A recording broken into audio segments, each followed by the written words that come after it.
əgər bil ki yox bu vətənin güvənç yeri sənin qədər. Bunca gedənlər bizə dərs deyilmi məgər? Danışıqlar, söhbətlər artıq yetər. Yeridi düşmən üstünə bağrını dağladı.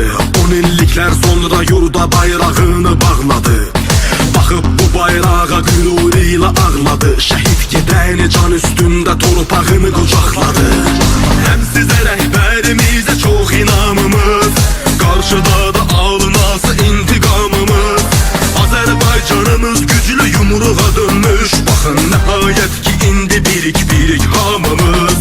Yerlər titrətdi həmlələri, düşmənin baş çöktü dizləri. Yurdumuza gətir zəfəri, haydi Azərbaycan əskəri. Yerlər titrətdi həmlələri, düşmənin baş çöktü dizləri. Yurdumuza gətir zəfəri, haydi Azərbaycan əskəri.